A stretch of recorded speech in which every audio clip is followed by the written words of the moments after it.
takes an average of 12 hours. Tumeelewana?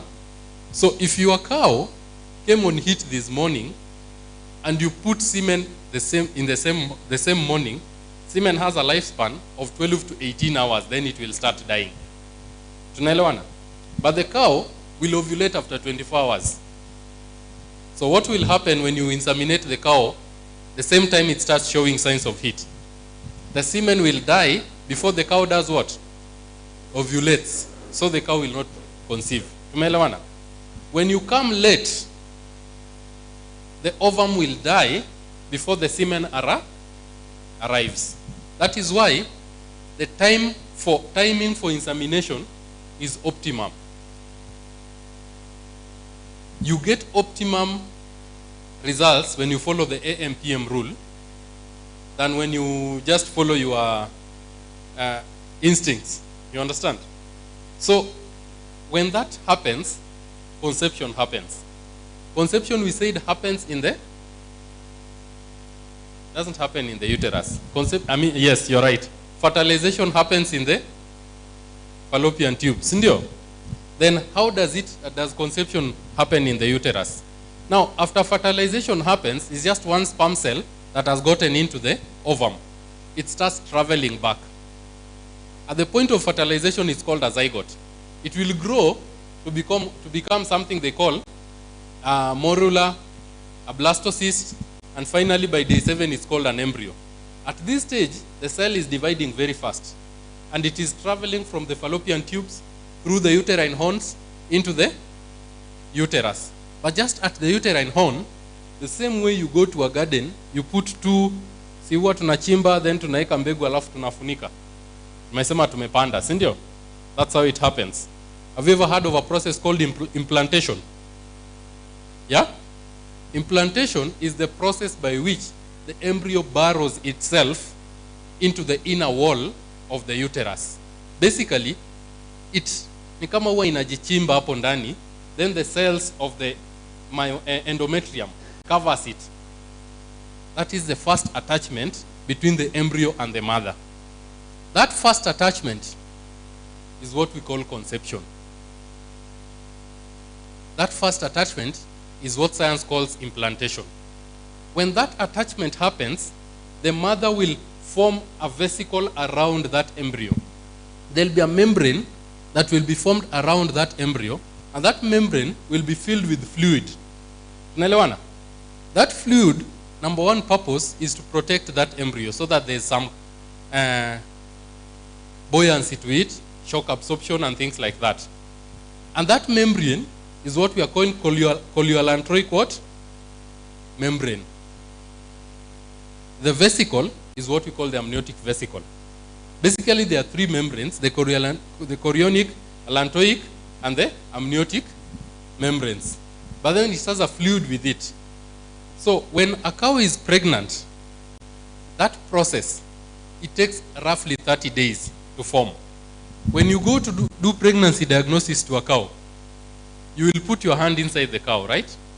You will go for the uterine horns or the uterus, but mostly to the uterine horn. What you will feel at that point is like the uterine horn is like a pipe, a hose pipe, which is full of water. Another one feels like a hose pipe which is full of water, and that water is the amniotic fluid. But then there's something called membrane slip. Membrane slip is like this. You see, your hand is in the rectum. Now I want you to imagine, this calls for imagination. Your hand is in the rectum. The first wall that your hand touches is what? The rectal wall. Tunaelewana? With the rectal wall, the next wall tissue that will cover is the uterine wall. Tunaelewana? Then the last one is the chorioallantoic membrane. With your hand, when you hold the uterine wall like this, you try to grab the uterine hole like this, you will feel something slipping out of your hand. You will feel something like a balloon filled with water slipping out of your hand, though you are holding the uterine horn. That is what we call the membrane slip. You understand? The membrane of the amniotic vesicle is so delicate and so slippery, it slips out of your hand from day 30 to 45 days of pregnancy, while the uterine hole feels like a hosepipe filled with water. For those who are seated behind, you may not see this very well, but from day 35 to day 45, it's like a shellless egg. You have to be gentle. The whole uterine plus the uterine horns plus the ovaries are within the pelvic cavity. Basically, they are within the pelvic bone. With your hand, you can grab everything and pull and feel them. At this point, the fetal parts have not yet formed, so they are not palpable. You cannot feel the placenta, which is another cardinal sign of pregnancy, because they will form from 2.5 months of age of pregnancy. The mid-uterine artery, which we also call the fremitus, can also not be felt at this point. That's at 5 to 40 days. But this is the point where you need most experience to certify if the cow is pregnant. From day 45 to 50 days, the whole of the reproductive organs are also still within the pelvic floor. There's asymmetry to the horn that ovulated, that was fertilized, that became pregnant. So basically, the side of the horn which is pregnant will be bigger than the side which is not pregnant. I'll show us images as we move on. At 2 months, the pregnancy now moves slightly over the pelvic brim. For those who've done PD before, you realize that once you put your hand in the rectum of the cow, there's always the pelvic bone on the floor, right? And you can touch it. Then, as you move forward, it ends suddenly. Are we together? And when it ends suddenly, it's like a cliff. So your hand goes into the abdominal cavity. Pamoja. When the cow is 2 months pregnant, the uterus also starts to grow. At 2 months, it's now like a balloon filling with water. It is heavier. You can feel both ovaries. The side which is pregnant has a corpus luteum, but the whole thing has moved to the pelvic brim. The pelvic brim is where that bone ends. But you can retract the whole of it. At this point, the mid-uterine artery, there is no change in fremitus. The fetus still cannot be palpated, and the placentums have not developed. But there's increased pulse for the mid-uterine artery. At 90 days, this is 3 months old pregnancy, it is well pulled over at the pelvic brim. It's starting to flow down here. But you can retract it. You can feel both ovaries. One thing is that the fetus itself starts to develop at this point. The placentums can be felt at 3 months. And how do they feel like? How do placentums feel like? The carancles. For those who've done PD, they're like cork balls. You know, balls of, how do I explain? You've seen tennis balls, right? They're like tennis balls which are floating in water. When you feel them, they're like balls, because placentation in the bovine species is multiple attachment. So at this point, the fetus is 10 to 15 centimeters long. Basically, at 90 days, it is the size of a mouse. And there's increased pulse, so you start feeling the fremitus. At 120 days, which is 4 months, at 4 months, you cannot retract the whole uterus back to the pelvic brim, back to the pelvic cavity. It has gone beyond the pelvic brim. It is in the abdominal cavity. The cervix is now approaching the pelvic brim. At this point, the fetus is well palpable, and there's something called bouncing fetus. Naelewa bouncing fetus? For those who've done PD, at this point, you will feel the uterus, and if you try to push it down, it will bounce back to your hand. You push it, it's like you're playing basketball with the fetus. You understand? How is that so? The uterine wall is attached to the body by a ligament called the broad ligament. Tunaijua? That broad ligament, it attaches itself to both sides of the uterus. And so when you try to push down, because there's space below in the abdominal cavity, the broad ligaments pull it back to you. So we call it the bouncing fetus. But remember, the fetus is still suspended in the fluid, in the fetal fluid. At 150 days, which is 5 months, it goes deep into the abdominal cavity and gets out of reach. Basically, you cannot touch it. From 5.5 months to 7 months, however tall you are, if you are tall like me, however much you try, you can never feel the fetus. You will feel the placenta, you will feel everything down there, but you will never feel the fetus. It has gone deep to develop. From 7 months, it starts coming back in preparation for what? For parturition. But I also need to mention that at these 7 months, all the organs are fully developed. They're just undergoing maturation so that they can come out independently. The image we have on your right is a slaughterhouse image of the female reproductive organ of a cow. On your left is an ultrasound image of the ovary you are seeing on the right. Now, if you can see here, the vagina was cut off, but we have the cervix somewhere from here to here. Then we have the uterus. Then we have the uterine horns. And by the way, I want to take away a certain misconception. Uterine horns, they extend very long. The fallopian tubes are very short. The fallopian tubes or the oviducts are very thin. You understand? While the uterine horns are very, very thick and very large walls. The ovary, this is the normal size of an ovary. If this is the normal size of an ovary, then what is this? Who can give a wild guess? A cyst, you are right. And this is the ultrasound image of how a cysts look like when you image it on an ultrasound. Now, there are two types of cysts that develop on an ovary. I just put this one to take us a break before we go back to pregnancy diagnosis. There are two types of cysts that we have on an ovary. Which one and which type? Just be audible. Leo tunajikumbusha. No one is right, no one is wrong. Follicular and luteal. Follicular cysts, they develop from follicles that fail to ovulate after day 17 of the estrous cycle. That dominant follicle, it fails to ovulate and keeps growing in size. The causes of follicular cysts are not known, why they develop. But one thing with them is that they have very thin walls and they easily pop when we do what we know we do when we go inside the cows. This is an example of a follicular cyst. They're usually covered with follicular fluid, which is straw colored they are straw colored. Now, these follicular cysts, when they develop, that cow becomes acyclic. That ovary does not cycle anymore. There's another type of cyst called luteal cysts. Luteal cysts, they develop from the corpus luteum that fails to do what? To luteolize after day 16 of the cycle.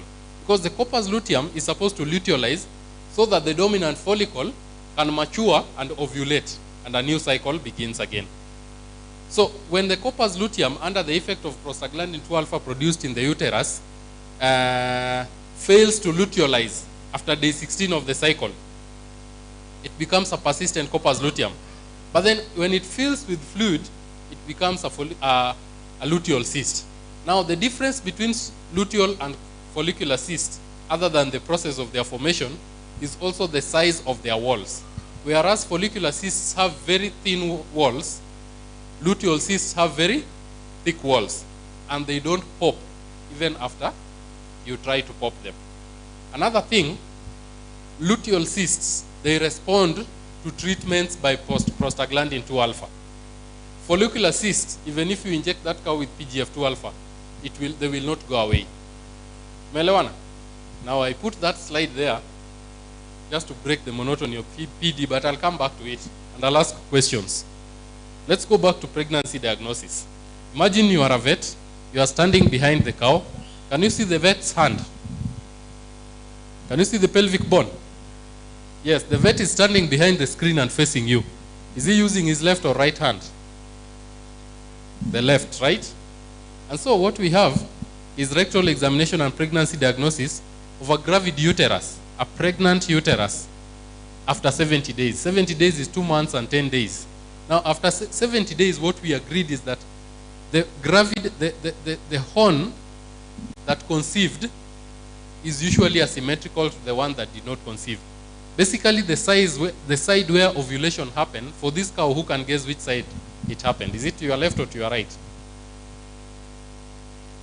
To your left, right?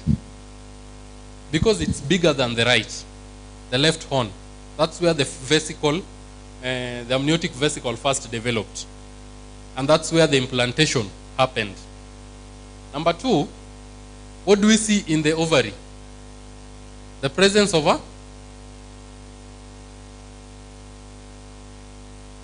corpus luteum. The purpose of the corpus luteum is to produce progesterone, which maintains the pregnancy. Tuko pamoja? That progesterone is also what keeps the cervix closed, so that it doesn't open. It maintains that pregnancy to grow. And this progesterone, it is produced by the corpus luteum only for the first 4 months of pregnancy.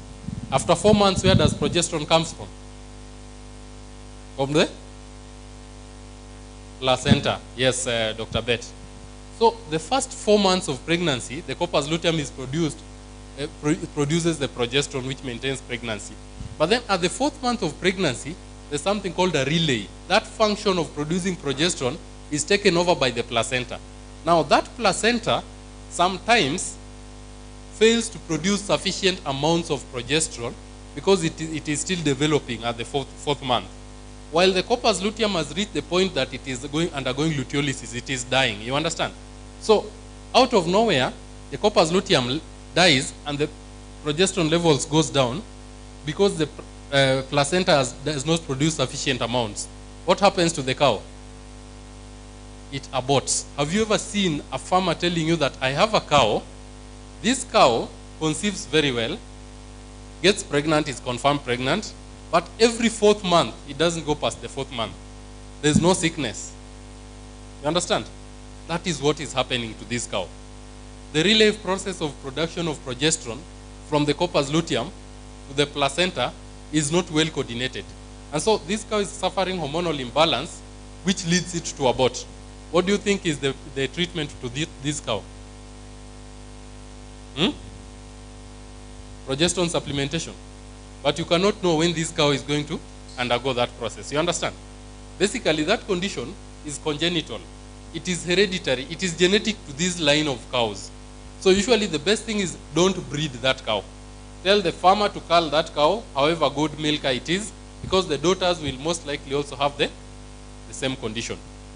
A cow which aborts regularly at the 4th month of pregnancy without any sign of disease or sickness is most likely suffering from hormonal imbalance during the relay of progesterone production from corpus luteum to what? Placenta. Now, this is the 2nd month of pregnancy. Can you see the gravid uterus is just at the pelvic brim? But if the vet wishes so, you see he still has space for his hand. He can manipulate and retract the whole of it backwards. Now, let's go forward to 90 days. At 90 days, it is well over the pelvic brim, and you can see the side of the horn which is pregnant is bigger than the side which is not pregnant still. The ovaries are within reach. At this point, we said that the fetus is around 10 to 15 centimeters in size.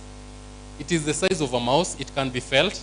The mid-uterine artery, which is the fremiters, has increased the pulsation. So at 3 months of pregnancy, you can feel the fetus, you can feel the placentums, you can feel the mid-uterine artery, and you can feel the membrane slip. The 4 cardinal signs of pregnancy can be felt from the 3rd month of gestation. Tuko pamoja?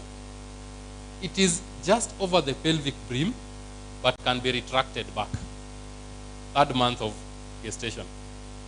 You know, this information is important because the farmer will tell you, my cow was inseminated, but I did not do what? Keep the records. I don't know when it was inseminated. Or this cow went out and a bull jumped on it. The farmer wants to know when it should be dried, when to expect the next pregnancy. So I expect you to keep this in mind, what you are going to feel at every level of pregnancy. 110 days, this is almost 120 days. You see where the hand has reached, the vet's hand. The whole arm is now going in. And the whole uterus is well over the pelvic brim. It cannot be retracted back at the 4th month of pregnancy. The mid-uterine artery can be felt right now. The fremitus is so high. By the way, what is fremitus? I keep repeating it. When you touch that artery, what do you feel?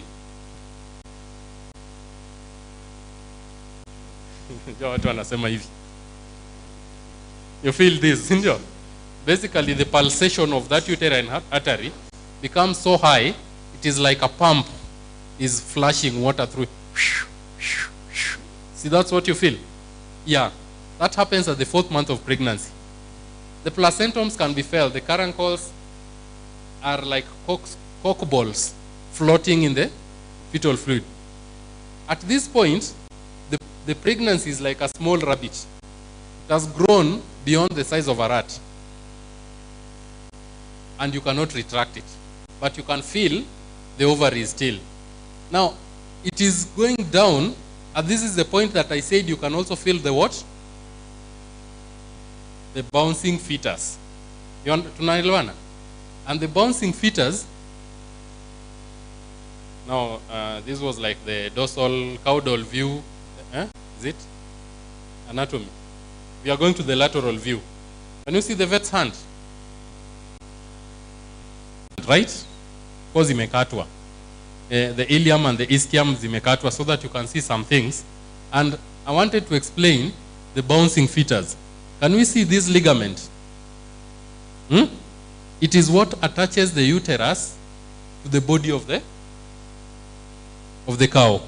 So what happens is also growing. When you tend to push down the uterus, the ligaments will pull them back to you. And that phenomenon, the bouncing fetus. At this point, you realize that the cervix, which is usually here when you go in, has moved. It is at the point of the pelvic brim.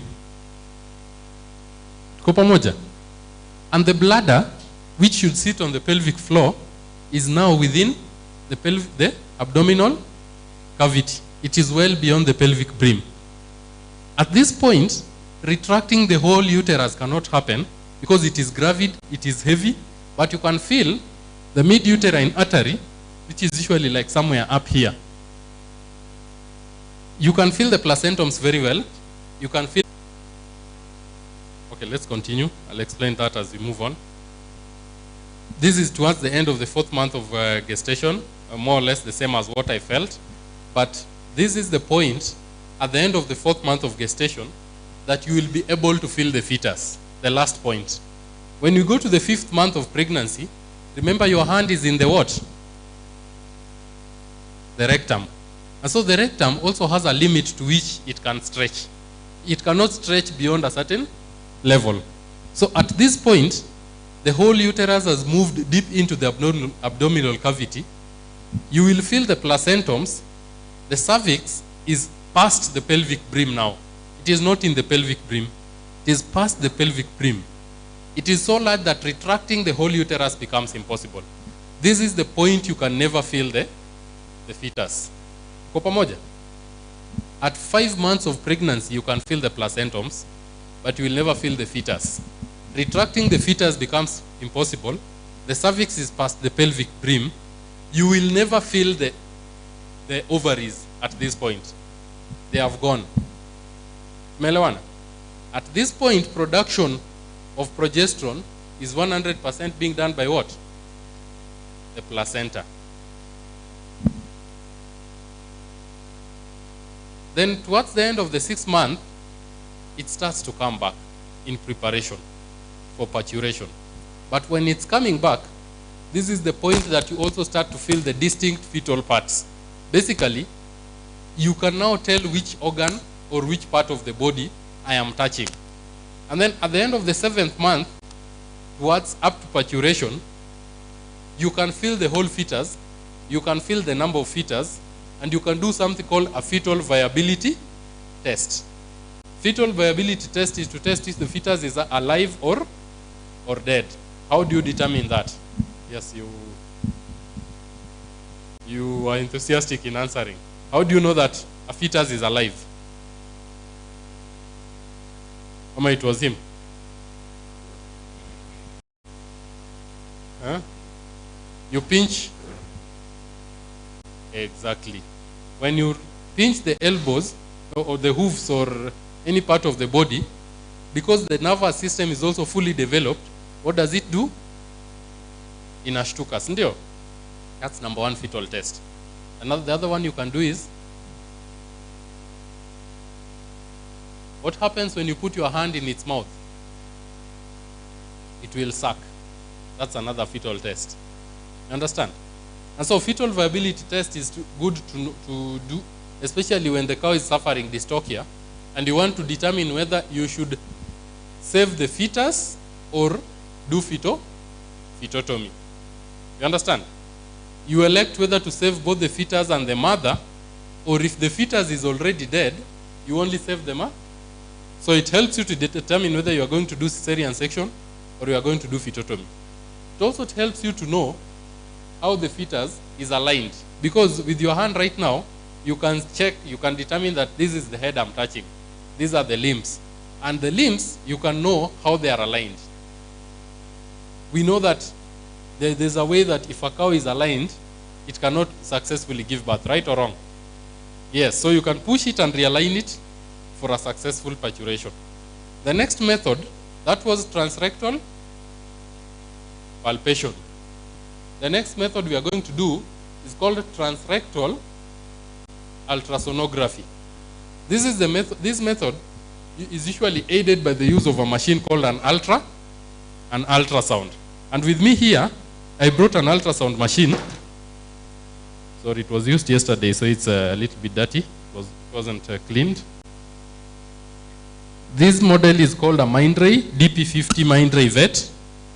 And an ultrasound basically consists of several parts.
The settings, it also helps you to measure some things.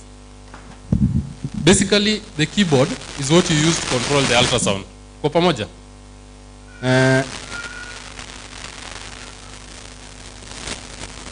An ultrasound emits images in black or white. There are only two colors. So nowadays, there are more advanced ultrasound machines that give, like this one can give some tissues in different colors. What also it does, it is real time. Can you see the white part? Can you see my hand doing something? If I press it, you can see my hand moving, right? So the image is real time. If I bring an ultrasound gel and put this scanner on my stomach here, you will see images on the ultrasound, the internal organs of my body. Tuko pamoja? So basically, an ultrasound is an invasive. This one is becoming more of a nuisance than of help now. It's an invasive method of doing scanning to a cow. So transrectal ultrasonography can be performed much earlier compared to transrectal palpation at 28 days post-insemination. When compared to palpation, it will give you more information, basically. Then, for fetal viability test, an example of information you can see is you can see the heart pumping. Understand? By 3 months, you can be doing fetal viability test. By 2 months, between day 58 to 82 days of gestation, you can do something called fetal sexing. Basically, it can help you to know if the fetus that you are carrying is male or is what? Is female. The ultrasound can also be able to tell you if the cyst that is there is follicular or rectal without you having to do what? To pop it. Kwa pamoja.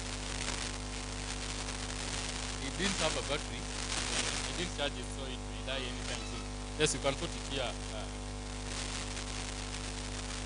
It's probably the microphone could be picking up the sound wave. It will be high frequency sound wave.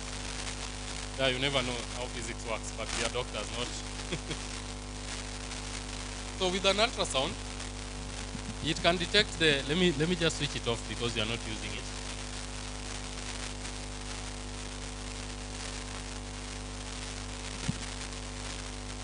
So with an ultrasound, the first pregnancy test can be done at 28 days. With hand palpation, you need to, day 35 is good. With the, I think it was that thing, fetal viability, the ultrasound will show you the heartbeat at 3 months of age. With hand palpation, you need 8 months to be sure. Fetal sexing, you cannot perform it with hand palpation, right or wrong. Can you know whether the calf is a heifer or a bull calf with hand palpation? Ultrasound will show you that. Twins, ultrasound becomes 95% accurate at early age of 3 months. Hand palpation, 65% accurate, but after 6 months, after 7 months. Ovarian structures, things like corpus luteum, things like follicles, things like cysts, the ultrasound will show you very well, and I'll share with you in the images. Hand palpation, it requires your skill to be able to determine if this is a cyst I'm touching or a corpus luteum. Then ultrasound will also show you things like inflammation, endometritis, vaginitis. The hand palpation cannot show you that. So this is an image of an ultrasound. And on the right, below it, is another image.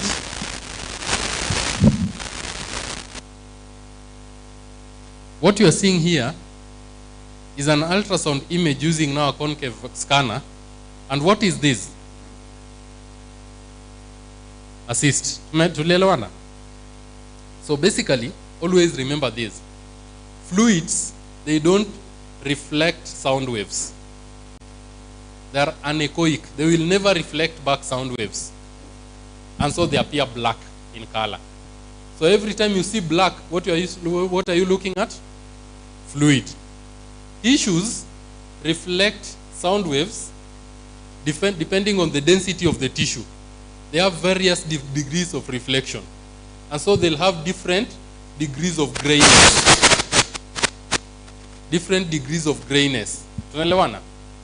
Bones reflect a lot of sound waves, and they will always appear almost white in color. Tuko pamoja? Yes.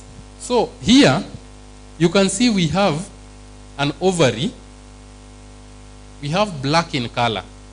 And because of the size, we know we have a what? A cyst. But on the side, can you also see another uniformly gray color on it? Can you see it? That is what we call a corpus luteum.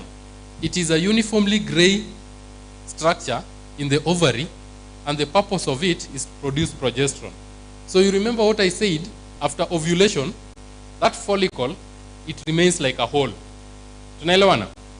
That hole, the tissues of that hole grow, they like pop out of that hole and become exposed. Then they change the function to start producing progesterone. This is how it looks like at the slaughterhouse. Kwa pamoja? So that is the corpus luteum. When you touch it, it It is like a very firm projection hard in color on the surface of the ovary. There are different sizes.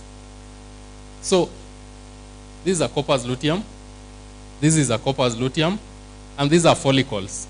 So once this one dies on day 16, this one will have grown to become a dominant follicle, and by day 21, what will happen to this one? It will burst open, then it will release the ovum. Then the tissues here, this one will have died off, will also, like, English ndio imepotea, lakini mnaelewa, sindio? It will come out of that hole. It's like the tissues want to get out, and they form, it is an organ on its own, called a corpus luteum. I also said there are two types of cysts. Which one and which one? Follicular and luteal. What is the difference in structures for follicular cyst and luteal cyst? Follicular have what type of wall? Very thin. Luteal have? Now which one is luteal and which was in follicular in this? You can say left or right, short or kulia. Right is which one? Huh? It's just the way it's written there. Luteal, yeah, to your left. And follicular to the right.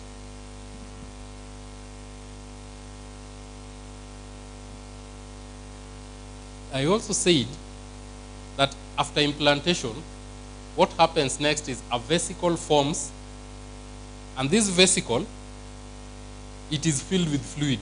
That's the first thing that forms. And so for those who have gone for pregnancy test before, when you see that, they say you are pregnant, right? What we have here, who can see a boundary here? Can you see it? This is the uterine wall. This is the follicular fluid. This is the fetus. And this is a 1-month-old pregnancy. Kwa pamoja? At this point, you cannot see fetal parts. At this point, you cannot see placentums. At this point, you can retract the whole thing back to the pelvic wall. It is within the pelvic bone, actually, pelvic cavity. And what we are seeing is a transverse section of the uterine wall. Basically, this scanner, see, the nini looks like this. The uterus looks like this, right? It has 2 horns, sindio? So assume this is the extension, sindio? Just an extension of one horn. Then I put my scanner like this. That is a transverse section. What you will see will look like this in the ultrasound. Basically, the scanner will slice through where you put it and give you a transverse image. So if there's a hole, you will see the hole. But when I put it like this, what will you see? You will see the upper wall, the lower wall, and the fluid in between. Like an elongated image. And that's called a longitudinal section. Sindio? So what we have here is both a transverse image of the uterine wall and a longitudinal, because you can appreciate the wall of the uterus. You can appreciate the fetal fluid, and you can appreciate the suspended fetus. This is 2 months of pregnancy. Same thing, so it depends on your skill, how you manipulate it. The next thing I said you can see in an ultrasound is placentation. So the first image is basically an illustration of how placenta looks like. The second image is what you will actually see inside the cow, the caruncles. Huh? How do you call placenta in KISII? Huh? In Kikuyu, they say it gira. And this is what you will see, yes. And so when the cow gives birth, basically these are the placentums. They are dense, white oval structures in the uterus. I also said that with hand palpation, you cannot see the follicles. You cannot feel the follicles. With an ultrasound, you can even count the follicles. In the first image, we have so many follicles on that ovary. In the second image, one of them has grown to become dominant, right? In the third image, we have one follicle which has grown to fill the whole ovary and is now tending towards being cystic. In the fourth image, we have a cow which is not even cycling at all. It has 0 follicles in the ovary. Basically, and sorry. Basically, and I didn't add an image of a corpus luteum here.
testing.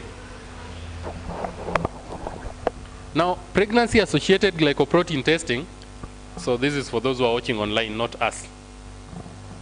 Tests for some glycoproteins that are produced by the placenta and the uterus during pregnancy. These ones, the problem is when the cow gives birth, the uterus will keep producing these pregnancy-associated glycoproteins for 3 months after it gives birth. So you cannot use this method to check for a pregnancy of a cow which you bred before 90 days after the last pregnancy, after the last parturition. So it leads to wastage of time. Number two, it can give you false positive if the pregnancy-associated glycoproteins that are being produced are especially from the last pregnancy. But it can never, just like the other method, give you a false negative. So when it says it's negative, it's negative. But then nikuulize, mlilipa pesa ndio mkuje CPD. So kama mtu analala kando yako mwambie pesa yako bana. Just touch him and remind him he paid. Je, uchumi yetu Pesa isiungue. Yeah? So pregnancy-associated glycoproteins can give you false positive, but not false negative. That is the fourth. The other disadvantage of this method is that it's also expensive. Tuko pamoja? Now, is there any question for pregnancy diagnosis? I want to move to interpretation of bull catalog. The next 15 or so minutes, then nimalizie. Yes, Daktari.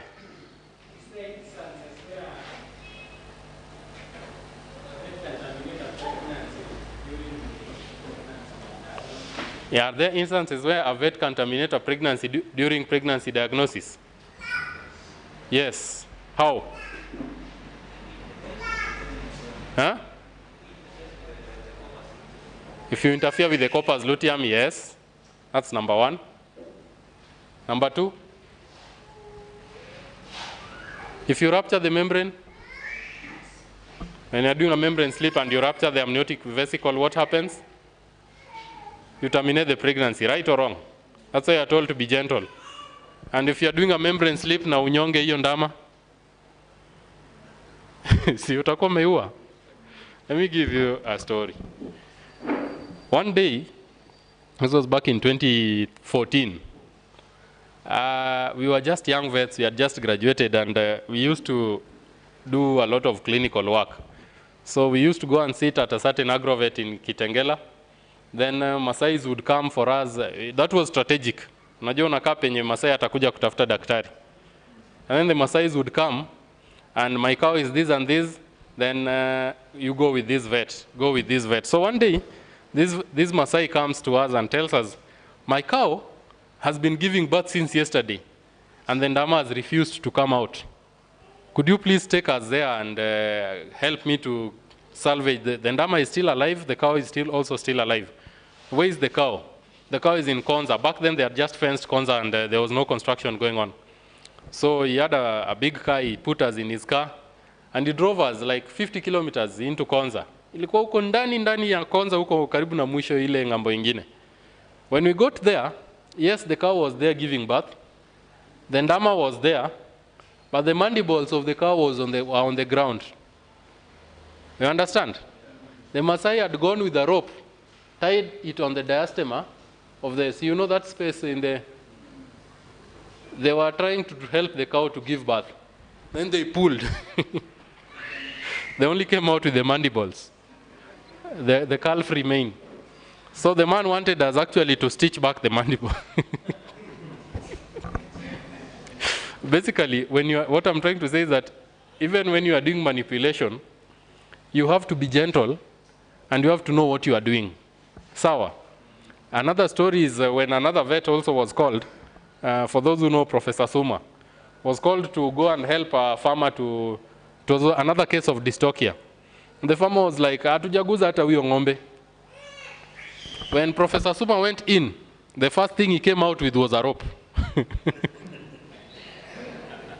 The rope had disappeared. The farmer tried to tie the ndama, and the rope had disappeared in the uterus. That's when they decided now to call a vet. So manipulations cannot be done by anybody. Things like phytotomy cannot be done just because you saw somebody else doing it. If you've never done it, just refer to somebody who is proficient with it. You can think that maybe you are cutting out the calf, maybe you are just cutting out the whole uterus. Kwa pamoja? Yes, you can terminate a pregnancy when you are doing an examination. Any other question?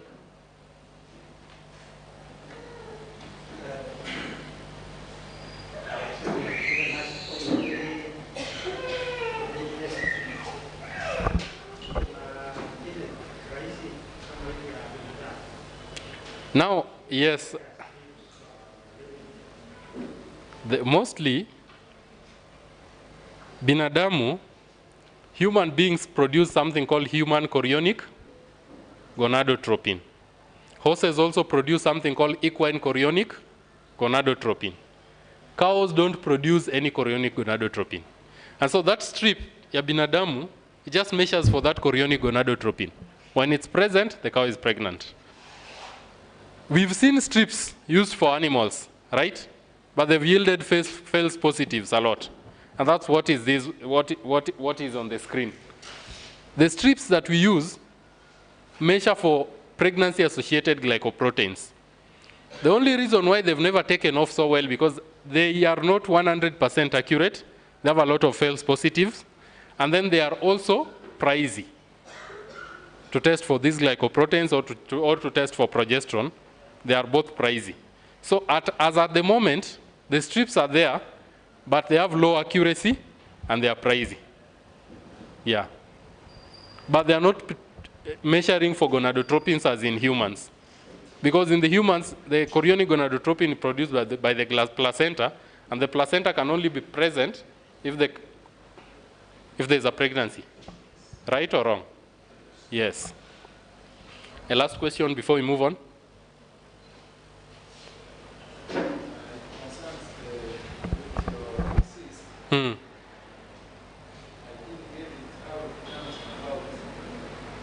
So we said 5 days after ovulation, the point of ovulation turns into a corpus luteum. The purpose of the corpus luteum is to produce progesterone to maintain pregnancy, and also to help in the process of recruitment of follicles for folliculogenesis, right? Implantation happens after day 16 of fertilization. The embryo has reached the uterus and it burrows itself. At that point, a signal is sent to the brain of the cow that I am pregnant. If the cow detects that I am pregnant, the cow will tell the corpus luteum, you remain there. Your work is now to maintain that pregnancy. If day 16 passes and there is no contact between the fetus and the mother, there is no signal sent to the brain. The cow knows that I did not conceive. Maybe I was not inseminated or I was inseminated, but I just didn't conceive. So what does the cow do? The cow sends a signal, this time not to the ovary, but to the uterus, and tells the uterus that that placenta now in the ovary, its function is over. There is no pregnancy. And there's another dominant follicle ready to be ovulated. So the uterus will produce a hormone called prostaglandin 2 alpha. That prostaglandin 2 alpha will go to the ovary, and it will luteolize the corpus luteum. Basically, it will kill the corpus luteum. With corpus luteum killed, progesterone levels will go down drastically because there's no more production. And with negative feedback mechanism, estrogen levels will go high, and that estrogen will lead to maturation together with GnRH subsequent ovulation of this new dominant follicle. And so another cycle will begin. Now, in some cows, that process does not happen the way it should happen. For reasons not known, even if the uterus produces prostaglandin 2 alpha, it will not luteolize the corpus luteum, probably because it's produced in insufficient amounts, or for one reason or another. So the corpus luteum will start the process of luteolysis, and there'll be fluid forming inside the corpus luteum, but it will not completely disappear. If you can appreciate the image that I showed earlier, in the first image where we have a luteal cyst, you can see the remnants of the wall of the corpus luteum, a very thick wall, whereas the inside is filled with the luteal fluid now. The corpus luteum is still there, the walls are still thick. And this is why for this cow, if you inject it with sufficient amounts of PGF2 alpha, it will act on this wall and they will luteolize.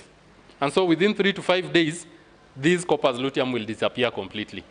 So for cows with corpus luteum, when you inject them with PGF2 alpha, they come on heat within 3 to 5 days, and you can inseminate them using the AM/PM rule. When you go to do pregnancy diagnosis and you find the presence of a corpus luteum, if you have PGF2 alpha, in the market, Atlantis sells one called Enzaprost. Yes, you can inject 5 ml on that cow, and that cow will come on heat within 3 to 5 days, ready for insemination. Can I move to the next interpretation of bull catalogs? Because the time is running out. I'm sorry that I didn't print it. And the font is very small on the screen, so those who are seated behind will strain a little. But basically, what is a bull catalog? It is just a piece of paper that contains information about the bull that you want to use for breeding.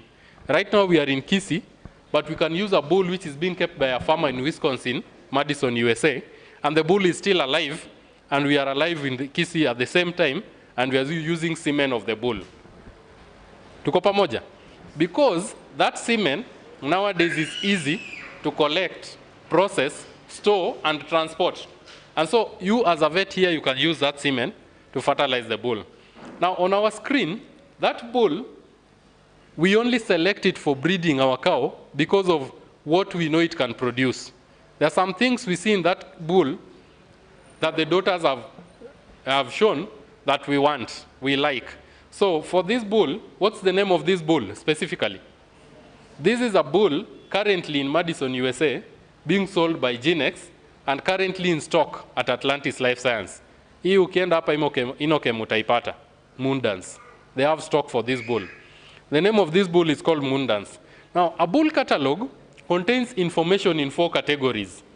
The first category is called the lineage of the cow. It gives you information about that cow and the family line where it was bred from. You understand? The second information that is contained in a bull catalog is the linear traits. Basically, how the daughters of that cow will look like, of that bull will look like. And so the linear traits of a bull usually comes in graphical manner. And so these are the linear traits of Moondance. Tuko pamoja? So you will see the things like stature, body depth, udder depth, rump width, dairy form, rump angle, thal width, rear legs, things like that. We'll touch on those a little bit on details. So we have linear traits, basically also known as conformation traits. And so there are things you want to correct in your cow. The third set of information you get is called the production traits. Now, production traits, what do I mean by production traits? This is basically things like milk production, cheese merit. So with production traits, we don't look at it deeply as the Europeans and the Americans look at them, but we'll look at it a little bit, how we interpret it. And then the fourth and last one are the health traits of this bull. Susceptibility to mastitis, livability, calving ease, sire fertility, beta and kappa casein are on that bull catalog. So basically, this information is given to us to help us understand what we are dealing with, because when a farmer is breeding, a farmer does not breed according to the bull that he has. A farmer breeds according to the cow that they have. There's something you want to upgrade, improve, or correct in your cow, that's why you choose a certain bull. The problem with us is that our farmers, they choose the bull without considering their cow. And they choose the bull considering the cost. Tunaelewana? That's why it is important for us to understand what a bull catalog means. Number one, on top of Moondance, if you can see, there's a code. Can we see it? On top of the name Moondance, there's a code.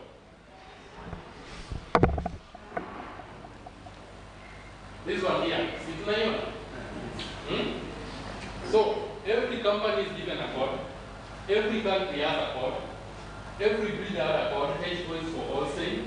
And if it's sexed or if it is sexed or conventional, it has a code. Basically, it is just computer identification of the cow. If you go and search this code on the website, it will bring you the Moondance. Now, Moondance is just the common short name of that bull. The full name of the bull is called what? Huh? The full name is Adema Moondance, ET. Tunaweza ona hapo. So there's the short name and the long name. Si ndio? Wewe unaitwaje? Okech nani? Huh? Ernest Okech. Tuko pamoja? Ernest Okech, another name? Atano. So Ernest Okech Atano, who is Ernest Okech? It's him, si ndio? And who is Atano? Huh? The sire. Basically the sire, si ndio? We are right or wrong? So we have someone here called Adema Moondance ET.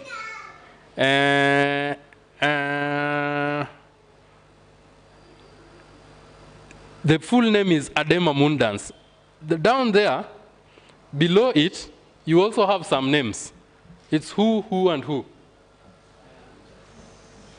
There's Matas, Jospa, and Dei, sindio? So basically in some catalogs, you will see the name written Adema mundans Matas. Basically the first name that's given there is the father. Tuko pamoja? So mundans is the son of who?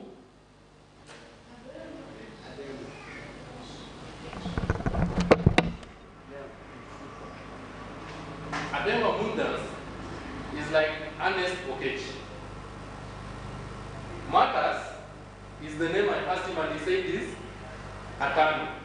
So some catalogs will have the name Adema mundans Matas here. You understand? But in this Genex catalog, you are told that Mundans is the son of Matas, who is the son of Jospa, who is the son of Dei. But even so, you are also told the full name of that Matas is Triple Crown J.W. Matas.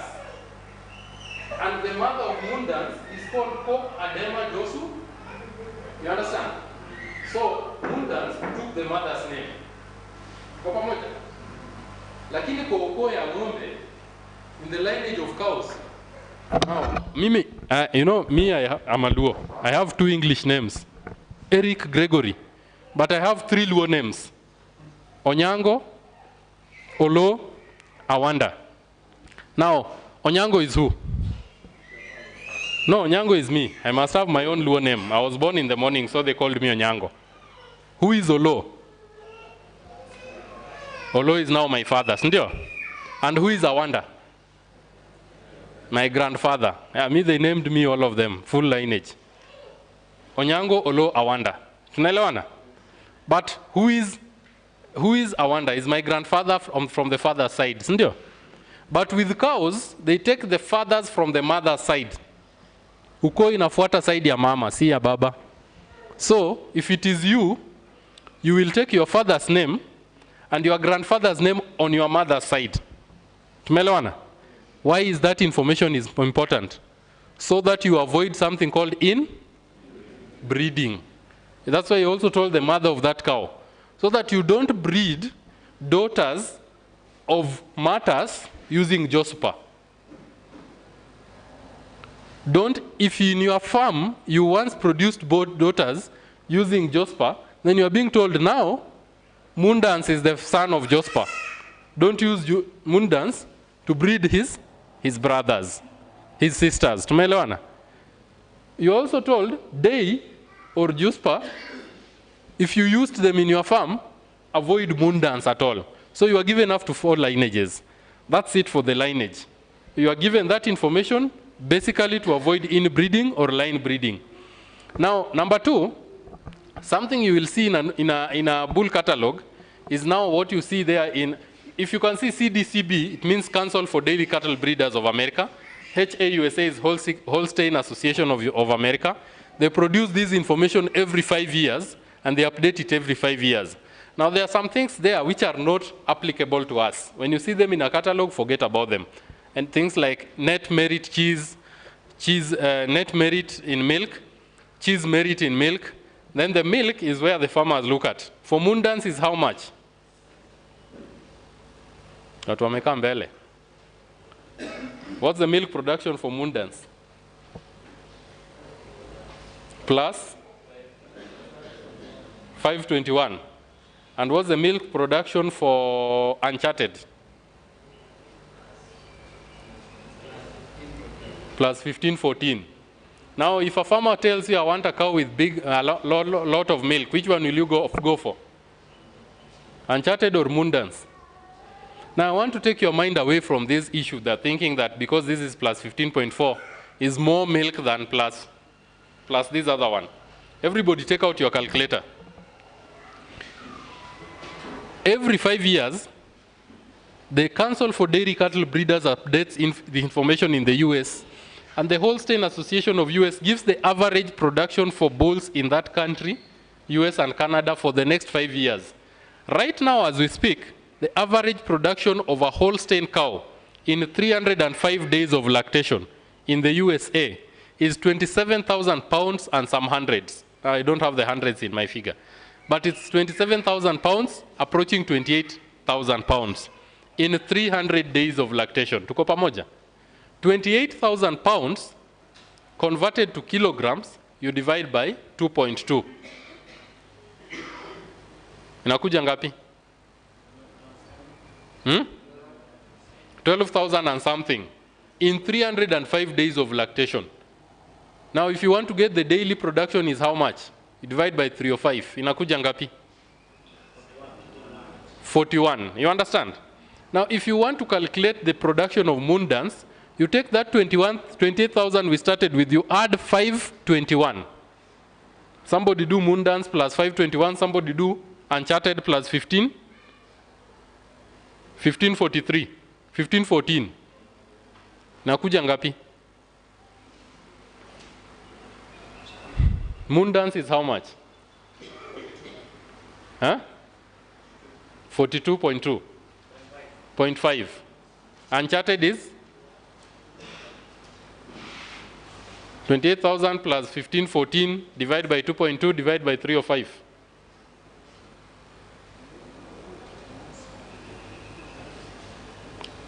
£28,000 add 1514 divide by 2.2 to convert it to kilograms, and then divide by 305 days of lactation to convert it into daily production. How much do you get?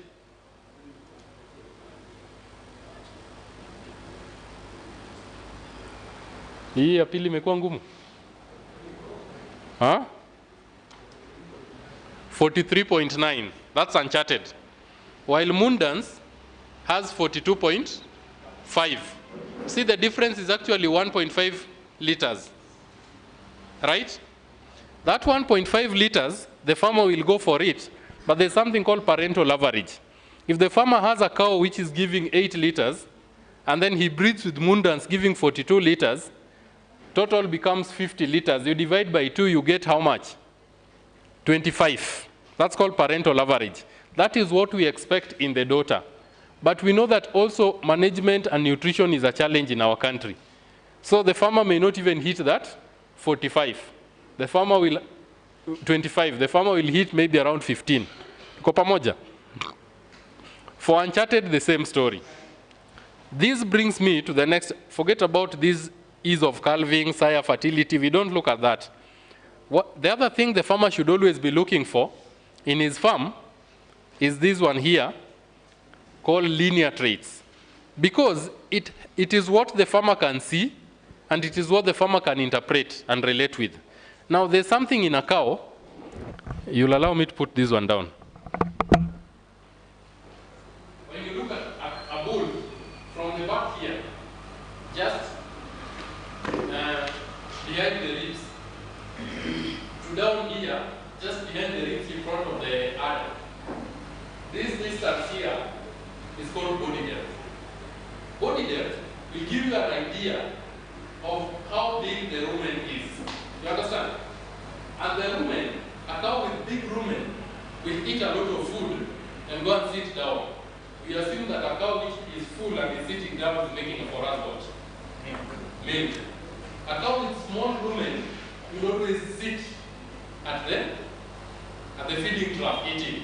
When the cow is eating, it's using also energy, and so it's not making us any milk. Now, when you have a cow, a farmer has a cow with very huge body depth. It means this cow eats a lot, but there's also something called udder depth, meaning that this cow, this farmer has a cow with very short udder depth, shallow udder depth, and very huge body depth. So basically, he has a cow which eats a lot, but produces little milk. You understand? Now, between the two bulls, which one would you go for? Would you also go for a cow, a bull which has very huge body depth and very huge udder depth? Basically, what are you correcting? That's what you look at. Now, you have moon dance. That is for moon dance. The body depth is deep. while the other depth is also deep. And then you have uncharted, which has a very shallow. Sorry, I didn't put a. For those who are behind, you can't see it very well, but the body depth for uncharted is very shallow. Understand? So basically, you use a bone like this so that you can reduce the size of the stomach for the calves. This cow, the calves do not also eat so much, but you also increase the size of the udder. There's something called stature. The first thing in the catalog is always called stature. Stature is the height from here to here, basically the height of the cow. Now, when we do a race, when you have to I perfect them at this when I'm standing like this. You understand? Now, tall cows are not good. Very short cows are also not good. Tall cows, they tend to suffer from fractures when they are on it, they are being mounted. Number two, tall cows end up with deep body depth, which end up eating a lot of food, and if they don't have good milk production, it's the farmer's loss. Right or wrong? Right. So those are the things you are helping the farmer to correct. And the second thing you see on the catalog is called strength. Now when a cow stands like this, assume I'm a cow, but I'm not a cow. I'm looking at you, see the distance, you see the way the limbs come from the torso of the cow. They should go straight to the ground. Basically the distance at the sternum should be the same distance at the hooves.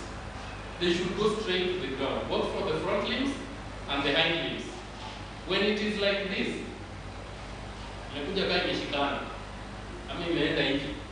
what will happen to that cow when it's mounted? Most likely it will fall down and undergo fractures. And so that's why you also see in the catalog in the health traits, there's something here they call livability. You understand? Livability. How possible, how long is this cow going to stay in your farm?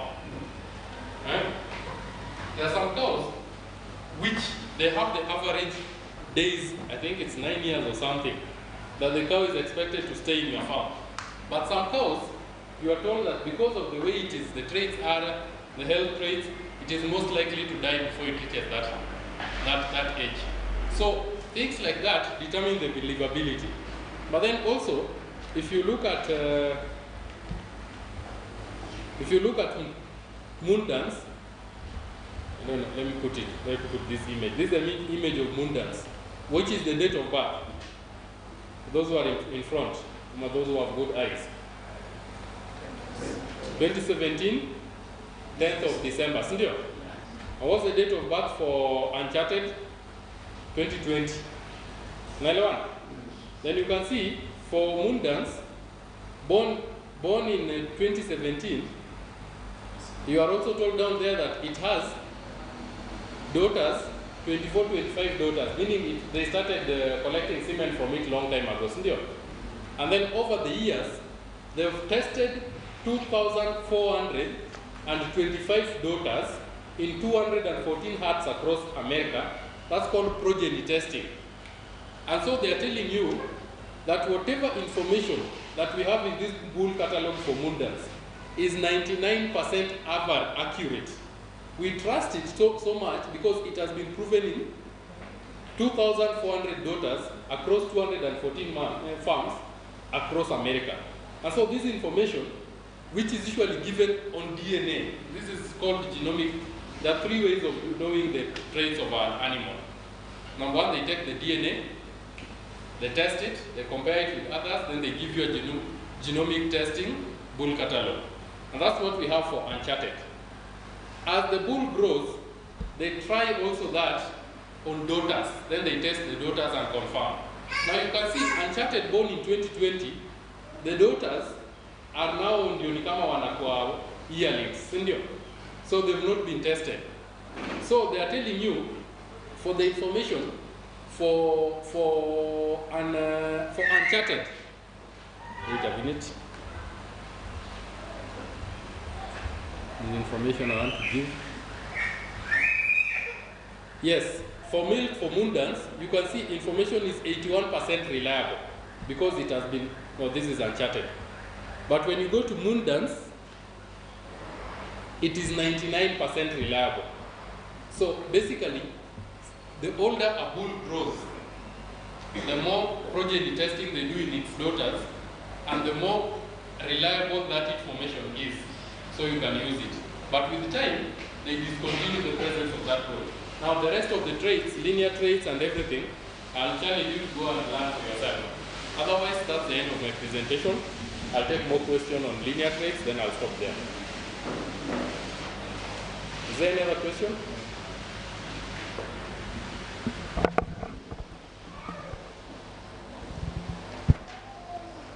Hamna swali?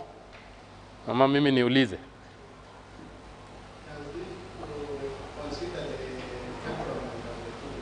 The temperament of a bull, no. No.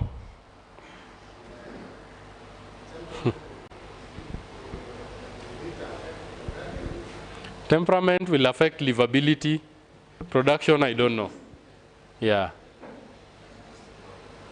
Just be audible so that everybody can hear.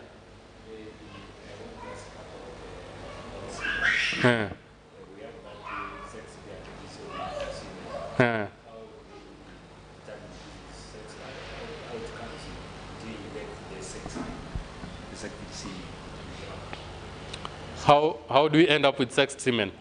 He's asking, we have conventional and sexed semen. How do we end up with